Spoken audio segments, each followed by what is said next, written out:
Bonjour à toutes et à tous, bienvenue à Éléments de langage, un podcast maintenu et animé par des Israéliens. Alors le sujet du jour est la visite de Monsieur Mélenchon en Amérique du Sud, visite qui a eu lieu la semaine passée et dont une étape importante a été au Brésil, s'est déroulée au Brésil, puisque Monsieur Mélenchon est allé à la rencontre de Monsieur Lula, le prisonnier président, l'ex-président prisonnier, dans une prison qui est en fait un commissariat de la police fédérale à Curitiba, au sud du Brésil, au sud-est du Brésil. Alors je vous le dis tout de suite, j'ai beaucoup de tendresse et de respect pour Monsieur Mélenchon, malgré mes divergences politiques avec lui, idéologiques, pour trois raisons au moins. D'une part, il est né à Tanger, donc dans un sens, c'est un Marocain comme moi. Du moins, il a des racines marocaines et je crois qu'il ne s'en cache pas, même il s'en enorgueillit. Ensuite, il a une certaine rhétorique, un amour de la langue française, de la belle langue française. C'est des choses qui se perdent par les temps qui courent. Et enfin, je dirais qu'il a une vision assez romantique de la vie politique et du rôle de l'homme politique, de l'homme et de la femme politique. Une vision assez romantique, la vision du tribun qui est là pour changer la société par le verbe et la parole. Et ça tranche, il faut le dire, avec la génération managériale qui est aux commandes aujourd'hui. Je vous dispenserai des noms. Vous les voyez tous entre vos yeux là. Et cette génération managériale qui essaye à tout prix de réduire la réalité, à un slide PowerPoint. Et tous les malentendus émanent de cette réduction de la réalité à des indicateurs, à des tableaux de bord savants. Ça donne les gilets jaunes par exemple. Sous Chirac ou même sous Mitterrand, jamais on aurait eu une crise comme les gilets jaunes parce qu'à l'époque, les hommes politiques étaient autre chose que des managers. Parenthèse fermée, ou plutôt introduction achevée. La visite de M. Mélenchon au Brésil, ce qui m'intéresse pour ce podcast, est le symbole de cette gauche française qui a tout faux, absolument tout faux, et qui s'en vante, et qui n'est pas du tout prête pour l'autocritique, bien plus, elle appuie sur l'accélérateur. Elle a tout faux en France, puisqu'elle défend les islamistes et les islamo-gauchistes, je ne sais plus comment il faut les appeler, disons les militants d'un enracinement de l'islam politique en France, coûte que coûte, quitte à réduire les libertés des femmes, mais aussi des homosexuels et de toutes les communautés, tous les individus qui ont quelque chose à perdre avec l'instauration d'un islam politique littéral en France. Cette gauche les défend. Notre gauche aussi se trompe largement quand elle défend tous les corrompus et tous les violents d'Amérique latine. C'est quand même incroyable. Depuis la fin de la Seconde Guerre mondiale, disons depuis Cuba, depuis 1959, l'arrivée de M. Castro au pouvoir, Castro Che Guevara, la gauche française s'obstine à défendre tous les violents, les corrompus, les dictateurs d'Amérique du Sud, pour peu qu'ils aient directement ou indirectement un lien avec l'URSS ou l'idée vague du communisme ou du socialisme. C'est incroyable. Cuba, je pense que tout le monde ici est d'accord pour dire que c'est une dictature et un enfer sur terre, que de vivre à Cuba, c'est une prison à ciel ouvert. Chavez, le Vénézuélien, on a vu toutes les préciosités rhétoriques de nos amis de gauche, une certaine gauche française, pour éviter de le critiquer, de dire que le Venezuela est une dictature. En fait, c'est pire qu'une dictature, c'est un État failli où le lait manque. Enfin, pour ceux qui ont mis les pieds au Venezuela, ils savent que c'est un pays où rien ne devrait manquer, parce que tout pousse au Venezuela, l'eau douce est partout, la nature est merveilleuse, elle est abondante, et puis ils sont même pas à 20 millions d'habitants, donc on est loin d'une population, d'une surpopulation sur un territoire hostile. Tout pousse. Cette gauche qui s'obstine à fermer les yeux sur les FARC et leurs crimes, notamment des avortements systématiques des femmes qui combattent parmi les FARC, puisque les FARC ne tolèrent pas qu'une femme puisse tomber enceinte, puisque c'est un combattant en moi. Et j'en passe et des meilleurs sur les FARC et leur lien avec, pas leur lien, leur activité de fabricants et de trafiquants de cocaïne. Ça, tout le monde le sait, il suffit de lire les rapports de l'ONU, mais bon, on ferme les yeux, puisque c'est au nom de la lutte contre l'oppression, n'est-ce pas? Et dans le cas du Brésil, cette gauche française qui ne veut pas lire les journaux, qui sont d'ailleurs de gauche, et qui eux-mêmes disent que les 4 derniers trésoriers du Parti des Travailleurs, donc le principal parti de gauche brésilien, le parti de Lula, les 4 derniers trésoriers sont tous ou en prison ou condamnés pour corruption. et détournement de fonds. Et je vous en passe des meilleurs, de la ruine du Brésil aux mains de ce parti-là. Tout ça, la gauche française l'ignore, le minimise, l'atténue, ou tout simplement le balaie d'un revers de la main, puisque cette visite de M. Mélenchon, c'est un peu un camouflet à la justice brésilienne, puisqu'il est en train de dire que Lula est innocent et que voilà, c'est un prisonnier politique. Alors que Lula a été jugé au terme d'un procès extrêmement équitable, il a eu les meilleurs avocats du Brésil, il a eu droit à 100 recours, je dis bien 100 recours, 1-0-0, 50 fois 2, 100 recours, et qui lui ont permis de présenter son cas devant 20 juges, 20 magistrats des hautes cours de justice brésiliennes, et tous, absolument tous, sans exception, et croyez-moi que parmi eux, il y avait des gens de gauche, tous ont jugé qu'il était coupable et que les preuves réunies contre lui sont suffisantes. Et il a 8 procès en cours. Il a été condamné sur un seul procès à 8 ans de prison, 8 ans quelques poussières. Il reste encore 7 procès. Et je pense qu'il va passer beaucoup d'années en prison, sauf si un miracle a lieu et la justice brésilienne est propice au miracle. Mais là, ça nous éloignera trop du sujet de ce podcast. Donc on est face quand même à cette fantaisie de la gauche française qui s'obstine à ne pas voir la réalité quand il s'agit d'Amérique latine. Et je me pose la question, pourquoi ? Parce que hors de question de dire que mes adversaires idéologiques ne sont pas intelligents ou quoi que ce soit. Il y a d'autres raisons. Moi, j'en vois deux. La première, c'est une certaine culpabilité de la gauche française qui a accepté le libéralisme en France. Que grosso modo, elle cohabite avec Macron, elle cohabitait avec Sarkozy, et elle accepte l'Union européenne, voire elle la promeut. Moi, je ne suis pas contre l'Europe, je suis pour l'Europe. L'Europe de la paix, même l'Europe avec une certaine dose de fédéralisme, mais pas cette Europe-là de Bruxelles, qui est une Europe néolibérale, ultralibérale. Moi, je suis un libéral économique, donc ça ne m'empêche pas de dormir, mais je ne comprends pas comment on peut être de gauche, sincèrement de gauche, et être à l'aise dans cette Europe-là. Moi, ça m'échappe complètement, ça échappe à mon entendement. Donc, je pense qu'il y a une certaine culpabilité, puisqu'on a composé en France, puisqu'on est on cohabite avec le capitalisme, mais on l'accepte, et on sait que dans cette vie, il ne sera pas défait ni réformé, il ne sera même pas corrigé, eh bien on se dit qu'en Amérique du Sud, c'est la dernière chance d'établir un certain socialisme. D'où l'appui inconditionnel aux FARC, à Chavez, à Maduro, à Cuba, et au Parti des travailleurs brésiliens et à tous les partis qui gravitent autour de lui. C'est une espèce de délire collectif. On se dit l'Amérique du Sud est le dernier endroit où le communisme peut avoir lieu. Et c'est pas tout à fait un délire parce que effectivement il y a des conditions sur le terrain latino-américain, notamment au Brésil, pour l'avènement d'un certain communisme ou d'un socialisme, comme disait Chavez du XXIe siècle, dans le sens où il y a beaucoup de pauvreté encore, beaucoup de misère. Il y a un fond catholique.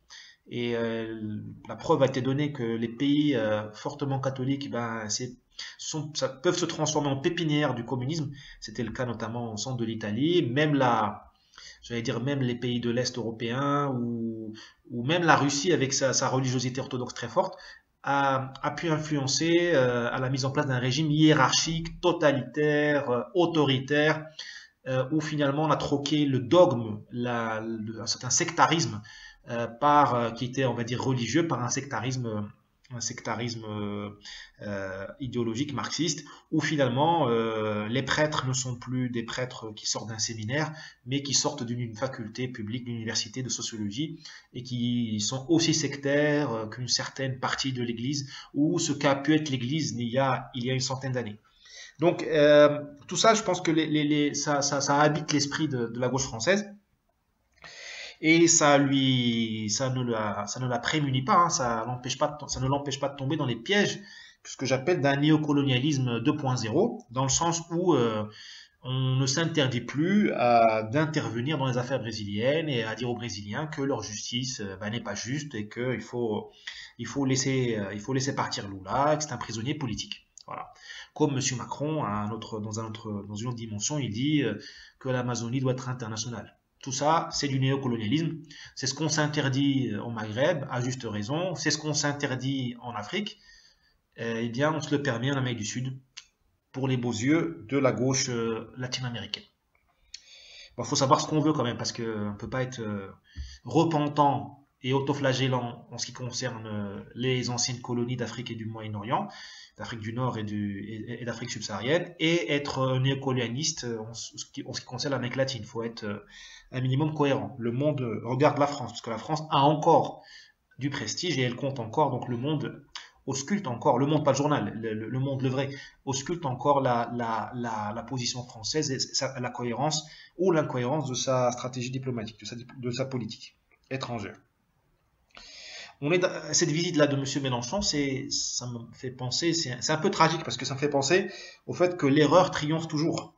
L'erreur triomphe toujours, c'est-à-dire que le fait de dire que Lula est innocent, cette erreur-là triomphe et elle réverbère en France, elle résonne, puisque la cause de l'erreur, la cause injuste, la cause fallacieuse, elle est défendue par des gens qui ont du prestige. Des gens qui gravitent autour de l'intelligence française, des médias, des gens qui ont du prestige et qui mettent ce prestige-là au service de l'erreur, au lieu de vérifier leurs sources, au lieu de tout simplement d'exercer le pluralisme, ce qui est la base de la démocratie, au lieu de l'exercer, ils n'écoutent qu'une seule source, qui est la gauche brésilienne et ses relais fort brillants dans les rédactions françaises, européennes, ces pseudos exilés politiques ou autres artistes ou autres sociologues qui racontent la même chose finalement que nous sommes ici à la veille de l'instauration d'un État fasciste au Brésil, qui est une lubie totale. C'est vraiment, on s'en souviendra dans 100 ans de cette erreur d'appréciation, tellement elle est abyssale et pétrie d'ignorance. Donc, qu'est-ce que M. Mélenchon aurait pu faire au Brésil durant les 24 ou 48 heures qu'il a passé au Brésil? Il aurait dû rencontrer M. Sergio Moro, qui est le ministre de la Justice et de la Sécurité intérieure au Brésil, qui est un grand monsieur. Et moi, je dirais même c'est de la graine de Bolivar, ou de Kennedy, de JFK, si on veut. Un homme droit, un homme courageux, populaire, dans le sens des sondages, mais aussi dans le sens qu'il aime le peuple et qu'il va au-delà de flatter ses instincts les plus bas. Lui, il ne flatte pas les instincts les plus bas du peuple. M. Moro, il sert la cause du peuple. Puisque M. Moro, le ministre de la Justice, il apporte au peuple la dignité. Cette dignité qui manque tant et cette dignité qui passe par la justice. Il n'y a pas 36 000 manières d'apporter la dignité au peuple, c'est la justice. Car sans justice, il n'y a pas de dignité. Tant que le trafiquant de drogue taillade le visage de la jeune fille qui se refuse à lui, il n'y a pas de dignité. Il n'y a pas de démocratie, il n'y a pas de justice. Tant que le puissant échappe à la loi en se prévalant de la force, de l'argent et de la corruption, eh bien, tant que cela perdure, il n'y a pas de dignité. Et quand il n'y a pas de dignité, il n'y a pas de justice, il n'y a pas de peuple. Il y a juste une multitude de misérables sur lesquels règne une poignée de mafieux, d'oligarques. Et malheureusement, cette multitude de misérables, cette espèce de peuple diminué, cette espèce de population qui vit une vie tronquée, mutilée, une vie qui n'est pas démocratique, qui n'est pas digne. C'est un peu le Brésil aujourd'hui, hein. C'est un peu le Brésil que nous a livré le Parti des Travailleurs, donc la gauche brésilienne, le Brésil de Mme Dilma Rousseff et de M. Lula. Et c'est précisément ce Brésil que M. Sergio Moro se propose de combattre. Il aurait pu rester dans son coin, il était juge fédéral, il était très bien payé, il avait une belle retraite, il aurait pu terminer sa carrière aux États-Unis à Harvard en tant que professeur de droit. Eh bien, il a renoncé, il a démissionné, il a perdu ses droits acquis pour devenir ministre de la Justice, donc un siège éjectable dans un gouvernement fortement controversé, celui de Bolsonaro. D'ailleurs, je ne suis pas sûr que Moro partage toutes les positions de droite de M. Bolsonaro, mais Moro a répondu à l'appel du devoir pour réconcilier le Brésil avec son histoire et que le Brésil rentre enfin dans l'histoire, c'est-à-dire qu'il arrête de tourner en rond en répétant les mêmes erreurs depuis une centaine d'années. Les mêmes erreurs, c'est-à-dire quoi? C'est-à-dire la corruption, l'incompétence, la violence. Moro se prend en face le crime organisé qui est très méchant dans cette partie du monde, qui tue journalistes, syndicalistes, policiers, juges, magistrats, il a peur de rien, il est tout à fait désinhibé. Et Moro, qui a encore une famille, des enfants en bas âge, qui est un citoyen comme tout le monde, eh bien, il s'expose, sachant qu'il peut le payer lui ou sa famille par sa vie. Le jour où il ne sera plus ministre, je vous dis, le jour où Moro ne sera plus ministre, je pense que très sérieusement, il va vouloir vivre à l'étranger, parce que sa sécurité au Brésil sera difficile à assurer. Eh bien, M. Mélenchon aurait dû rencontrer M. Moro, qui est un homme de la taille il a un souffle vital, il a une inspiration, une grandeur qui est similaire à celle d'un Bolivar. Je pèse mes mots. C'est-à-dire qu'on est quand même capable aujourd'hui, avec toute l'intelligence que nous avons aujourd'hui en France, toute l'information que nous avons, on est capable quand même de rater un phénomène surnaturel, entre guillemets, comme M. Moreau. C'est comme si en 1805-1810, la France, au lieu de miser sur Bolivar, elle misait sur le roi d'Espagne et sur le maintien des colonies espagnoles en Amérique latine. On est en train de faire la même erreur. C'est dire notre génie. Monsieur Mélenchon aurait dû rencontrer Madame Teresa Cristina, qui est la ministre de l'Agriculture, une dame formidable, honnête, une entrepreneuse de l'agriculture, mais la vraie agriculture, l'agriculture qui innove, l'agriculture qui respecte l'environnement, l'agriculture qui produit beaucoup, l'agriculture qui nourrit le monde, puisque qu'on le veuille ou non, le thème de la surpopulation et de la nutrition et le thème de nourrir le monde, c'est un thème important. Il n'y a pas que le changement climatique. Au fait, il faudrait essayer de régler le problème du changement climatique et celui de la nutrition, parce qu'on ne peut pas abandonner l'humanité en race compagne. Et là, Madame Teresa Cristina, elle incarne cette agriculture brésilienne hautement performante, qui ne pollue pas autant qu'on le croit, qui ne défriche pas autant qu'on le croit, loin de là, et qui va nourrir le monde, et qui est en train de nourrir le monde, et qui pourrait nous donner une certaine voie pour respecter l'environnement et produire beaucoup. Il y a beaucoup d'alternatives, il y a plusieurs voies pour y arriver, toutes très sinueuses, toutes très difficiles, mais Teresa Cristina fait partie du début de la solution. Monsieur Mélenchon aurait pu rencontrer Paulo Guedes. Paulo Guedes, qui est le ministre de l'économie du Brésil, ministre de l'économie et des finances, un homme qui lui aussi aurait pu vivre à Miami et se la couler douce, c'est un banquier d'affaires, mais qui a résolu de rejoindre Bolsonaro, avec lequel il a beaucoup de divergences idéologiques, mais il a résolu pour saisir peut-être la dernière chance du Brésil, de réformer ses comptes et de renouer avec la productivité. Il faut voir que, gouvernement de gauche ou pas, au Brésil, Lula ou pas, la productivité stagne depuis 40 ans. À quoi ça nous sert de nous dire que Lula est un semi-dieu et qu'il a sauvé le Brésil si la productivité stagne depuis 40 ans? C'est-à-dire qu'on vole aux Brésiliens l'opportunité de devenir un pays où la vie est décente. J'ai même pas dit un pays riche, j'ai juste dit un pays où il y a une classe moyenne, où il y a moins d'inégalités, parce qu'on ne peut pas lutter contre les inégalités sans augmenter la productivité. On peut saisir aux riches et donner aux pauvres, mais faudrait-il encore qu'on y arrive? C'est pas évident avec l'évasion fiscale et les paradis fiscaux. Le moyen le plus simple et le plus juste et le meilleur pour tout le monde, riche et pauvre, c'est d'augmenter la productivité pour créer plus de richesses et avoir quelque chose à redistribuer.